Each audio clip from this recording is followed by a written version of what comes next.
పల్లివారు ఇల్లు కట్టిస్తానని రోడ్డు పోసి అంత చేసింది. ఇంట్లోకి పెట్టి ఇక డబల్ రూమ్ వేస్తాము, మీకు డబల్ రూమ్ వేస్తానని అన్నారు.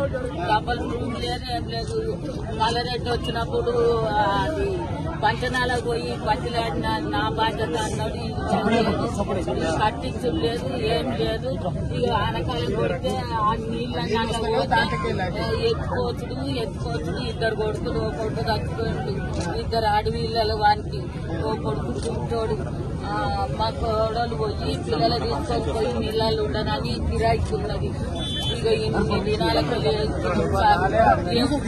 రాలే. దీన్ని మరీ చూసిన వాళ్ళు మీటింగ్ కాడికి పోతేనే నీకేందమ్మా నీకు కట్టిస్తా అన్నారు. కట్టించానన్న 5 లక్షలు ఇస్తానన్న. 5 ఇచ్చినా కానీ ఒక రూమ్ వేసుకుంటాను అనుకున్నాను. ఇది లేదు, అది లేదు. పోవాలి రావాలంటే ఐదేళ్ళు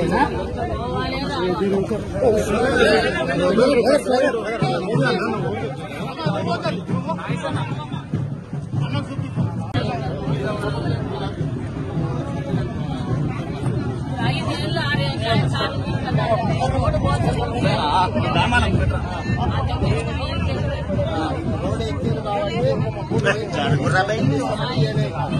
ఇదివరకు ఇయ్యలే. పల్లివారు వద్దే వద్దనగా సర్పంచ్ అడిగిన పట్టింపు చేసుకోలేదు. ఊరు మోరి నీళ్ళన్నీ ఇళ్ళకి పోతుంది. బండి అయినా తగ్గి ఆయనతో బండి వేసి అది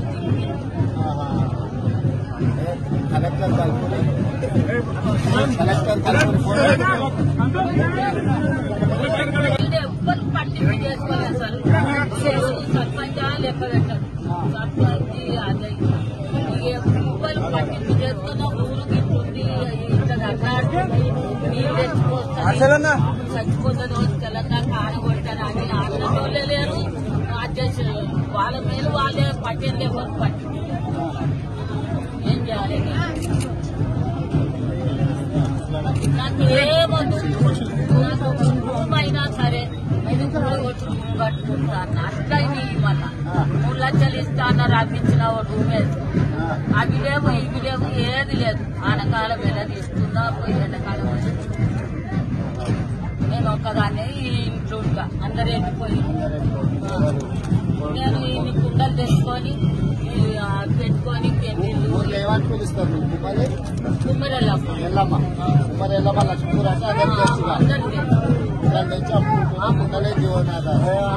అదే ఆధారం జాగలేదు.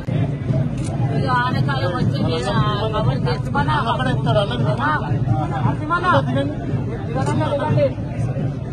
కలెక్టర్ కంటారా?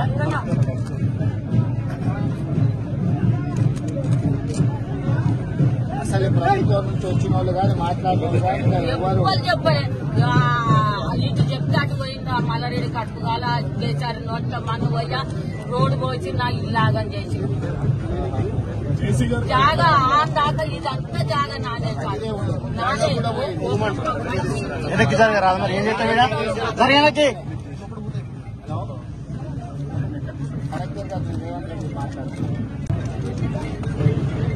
నేను లక్ష్మాపూర్ విలేజ్కి వచ్చిన ఈ దత్తత గ్రామం ఉంది కదా లక్ష్మాపూర్. లాస్ట్ టైం కూడా నేను ఆ ముచ్చిపల్లి వచ్చిన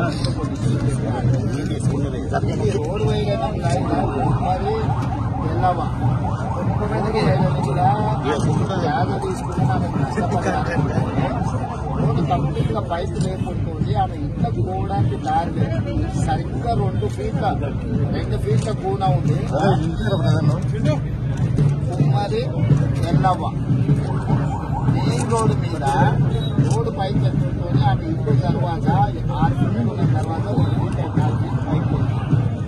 ఆమె ల్యాండ్ రోడ్డు పైన తీసుకున్నారు. దాన్ని నష్టపరిహారం ఇవ్వలేదు. దీనికి ఇల్లు ఇస్తాము అని చెప్పి ఇవ్వలేదు. ఆమె ఒక్కటే ఉండి కొడుకు కూడా ఇల్లు ఇచ్చి పెట్టారు. వాళ్ళంతా ఇక్కడ ఇల్లు వస్తుంది. నేను ఇక్కడ పర్సనల్గా నేను ఇస్తానే ఉన్నా. ఇది ఇన్స్పెక్టర్ అధికారులను పంపించి నాకు ఇన్స్పెక్టర్ ఇన్స్పెక్టర్ పంపించి మీరు మన మినిమం డబుల్ బెడ్రూమ్ ఇల్లు ఇచ్చినా కూడా 3 లక్షలు అంటే సొంత ప్లేస్ ఉన్న వాళ్ళు కట్టుకోవడానికి కూడా గవర్నమెంట్ స్కీమ్ అంటున్నారు కదా. దాంట్లో అయినా పెట్టండి. నాకు ఇమ్మీడియట్ గా అడ్వైజ్ చేయండి. లేకపోతే నేను ఎంపీ నిధులు ఇవ్వచ్చు ఆమెకి ఇల్లుకు.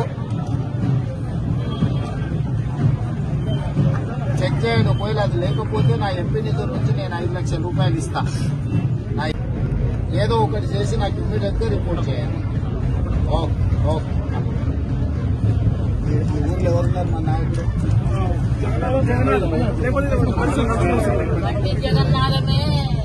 రేపు కలెక్టర్ దగ్గర పోయి తెచ్చుకొని వచ్చి కలెక్టర్ చెప్పిన తెచ్చుకొని వచ్చి చూపించి డబుల్ బెడ్రూమ్ ఇల్లు దాంట్లో మంజూరు చేసేందుకు నా లెటర్ తీసుకున్నాం. లేకపోతే మన ఎంపీ నిధుల నుంచి 5 లక్షల రూపాయలు తీసుకొని పిల్లవాడి కట్టించి సాయం చేయండి. ఇలావా నేను రెండిట్లో ఏదో ఒకటి చేస్తా.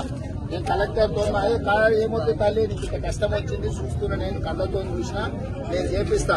ఒకవేళ ప్రభుత్వం మా సంజయ్ చెప్తేనే నీకు పని చేపిస్తాను. కల్వారు వద్దు అంటే ఈ కల్వారు పెట్టించింది. కల్వార్తో కూడా ఈ కల్వారి ఇంట్లోకి తెచ్చింది. నేను చూస్తే తల్లి నేను చేపిస్తా. వాడి చేయించి కాకపోతే మన స్లాబ్